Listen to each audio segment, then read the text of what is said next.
Hello students, class 9 exercise 4.3 question number 6।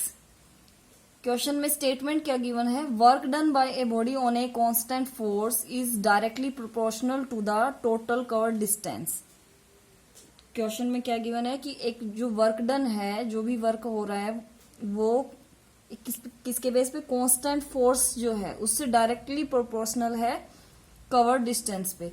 और जो constant force है वो कितनी गिवन है हमारे पास? 5 यूनिट। ठीक है, तो ये आपको बताना है, इसकी इक्वेशन लिखनी है और उसके लिए ग्राफ भी ड्रॉ करना है। और ग्राफ से read the graph of work done. Work done का ग्राफ आपको रीड आउट करके बताना है। डिस्टेंस क्या होनी चाहिए? 2 यूनिट एंड 0 यूनिट, दोनों पे अलग अलग आपको जो डिस्टेंस है वो 2 यूनिट के अकॉर्डिंग वर्क डन क्या होगा और 0 यूनिट के अकॉर्डिंग वर्क डन क्या होगा, वर्क क्या होगा, वो आपको बताना है ग्राफ से रीड करके। तो पहले जो ये स्टेटमेंट गिवन है, ये ऊपर वाली, इसके अकॉर्डिंग आपको इक्वेशन बनानी है और फिर इक्वेशन से आप टेबल बनाएंगे और ग्राफ ड्रॉ करेंगे। उसके बाद ये जो क्वेश्चन है इसका आपको आंसर देना है। तो क्वेश्चन कैसे करेंगे?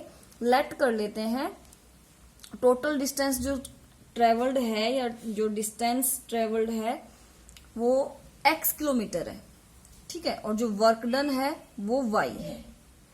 ठीक है, जो टोटल डिस्टेंस है वो x किलोमीटर और जो वर्क डन है वो y, उसको लेट कर लेते हैं।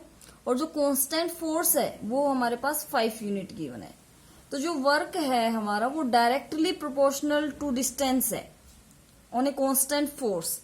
तो डायरेक्टली प्रोपोर्शनल का मतलब है कि अगर हमारी जो डिस्टेंस अगर बढ़ती है तो वर्क भी बढ़ रहा है, वो कम होती है तो वो कम हो रहा है, डायरेक्टली प्रोपोर्शनल होता है। तो उसको हम जब इक्वेशन में लिखते हैं तो कैसे लिखेंगे? ऐसे आपको ये समझना भी है और समझने के साथ साथ जो समझा है उसको याद भी रखना है। वर्क डन जो है जब आप उसको इक्वल, प्रोपोर्शनल नहीं, इक्वल की इक्वेशन में लिखेंगे। इक्वेशन के लिए तो इक्वल होना जरूरी है। तो जब आप इक्वेशन लिखेंगे तो वर्क डन जो है वो कांस्टेंट फोर्स मल्टीप्लाई जो डिस्टेंस कवर की जा रही है, ट्रेवल की जा रही है, उसके दोनों के मल्टीप्लीकेशन के इक्वल हो जाएगा आपका वर्क। ठीक है, तो ये आपको याद रखना है। इसके अकॉर्डिंग ही आपको क्वेश्चन को सेट करना है और इसके अकॉर्डिंग ही क्वेश्चन की जो इक्वेशन है वो आप लिख पाएंगे। तो ये इनिशियल इन्फॉर्मेशन है, क्योंकि अगर हमें ये नहीं पता कि जो वर्क होता है अगर कांस्टेंट बेस पे वो डायरेक्टली प्रोपोर्शनल है डिस्टेंस जो भी ट्रेवल की जा रही है उससे, तो उसको हम किस तरीके से लिख सकते हैं, उसका मेथड क्या होता है, उसका फॉर्मूला क्या होता है, वो ही नहीं पता तो कहाँ से लिखेंगे? कोई भी चीज है, कोई भी क्वेश्चन है, कोई भी कॉन्सेप्ट है, तो उसका कोई ना कोई हमें तरीका, फॉर्मूला कुछ तो पता होना चाहिए।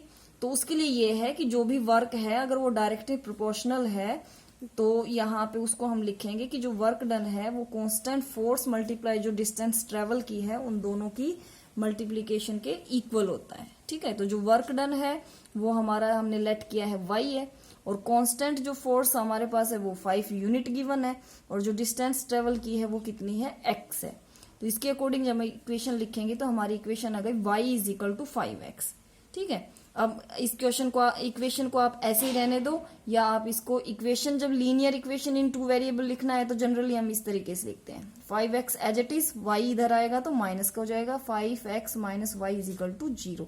लेकिन टेबल बनाने के लिए ये जो इक्वेशन हमने कैलकुलेट की है ये परफेक्ट है, इसमें x की वैल्यू पुट करेंगे y की अपने आप आ जाएगी कोरस्पॉन्डिंग वैल्यूज।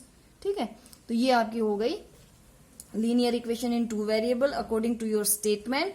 और इसके अकॉर्डिंग हम फाइंड आउट कर लेंगे टेबल और टेबल के अकॉर्डिंग ग्राफ ड्रॉ करेंगे। सो हमारी इक्वेशन के अकॉर्डिंग ये टेबल हम ड्रॉ बना लेंगे। अगर हम 1 रखते हैं x की जगह तो हमारी y की वैल्यू क्या आएगी? 5 1 जा 5।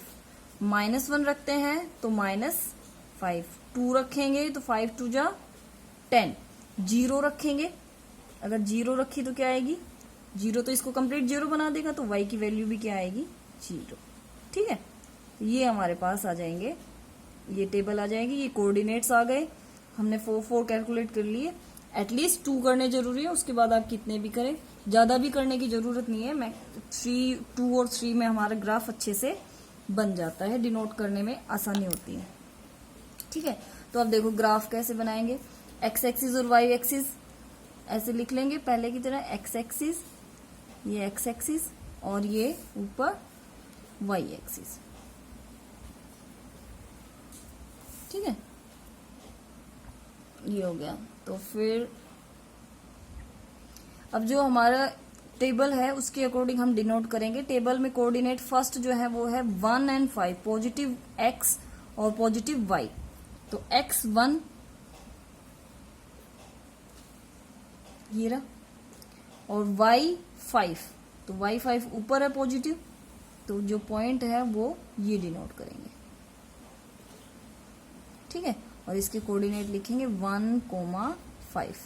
नेक्स्ट है -1 and -5, तो -1 and -5, -1 and -5 नीचे की तरफ। तो ये जो आपका पॉइंट है ये डिनोट कर रहा है किसको, -1 and -5।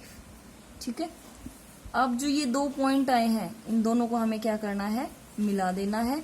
एक पॉइंट आपका 0 0 भी है, 2 और 10 थोड़ा सा मैंने कम लिया है, तो 2 और 10 को अगर ना भी करें तो ऊपर जब ये लाइन अगर इंक्रीज करेंगे जब इस लाइन को, तो ये 10 पे ऑटोमेटिकली 10 पे ही इंटरसेक्ट करेगी अगर हमने करेक्ट क्वेश्चन किया है तो अब इसको मिला देते हैं दोनों पॉइंट को। देखो इस तरीके से जब दोनों पॉइंट्स को हम मिला देंगे, ठीक है, पॉइंट ये हमारा है 1 and 5 और यहाँ नीचे है ये -1 and -5। ठीक है, इन दोनों को मिला देंगे। ये देखो एग्जैक्टली 0 0 जो ओरिजिन है, इंटरसेक्टिंग पॉइंट जो है एक्स एक्सिस और वाई एक्सिस का ओरिजिन बोलते हैं उसको, ओ से डिनोट करते हैं हम इसको। तो 0 0 पॉइंट से भी ये लाइन क्रॉस हो रही है। ठीक है, तो ये जो इक्वेशन है ये हमारे क्वेश्चन की स्टेटमेंट के अकॉर्डिंग उस ग्राफ को डिनोट कर रही है। अब इस ग्राफ, ये आपने ग्राफ ड्रॉ कर लिया, ठीक है, इसको कोमा लगा देंगे, सॉरी एरो। और तो देखो जो क्वेश्चन पूछा था आपसे वो था कि अगर आपका वर्क डिस्टेंस जो ट्रेवल है वो अगर 2 यूनिट है तो वर्क क्या होगा। तो डिस्टेंस एक्स को हमने डिस्टेंस माना था, ट्रेवल डिस्टेंस, जितनी डिस्टेंस ट्रेवल की है उस वो एक्स को रिप्रेजेंट कर रहा है, उसको हम एक्स से रिप्रेजेंट कर रहे हैं, जो वर्क है उसको हम वाई से रिप्रेजेंट कर रहे हैं।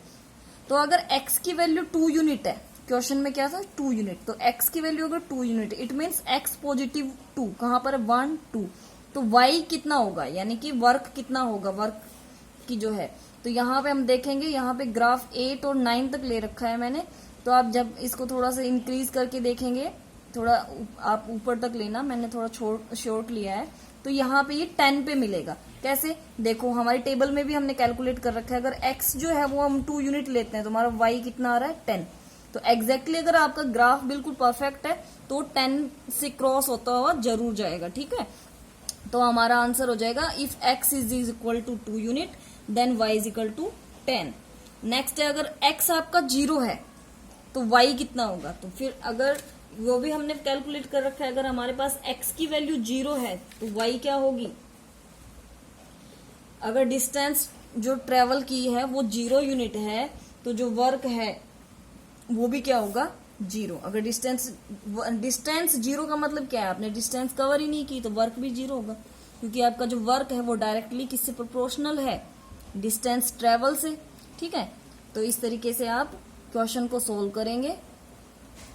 और यहाँ पे ग्राफ में, या तो ग्राफ में नीचे या फिर अपने पेपर जो भी नोटबुक में आप कर रहे हैं वहां पे लिख देना, जैसे पार्ट 1 करके, if x is equal to 2 unit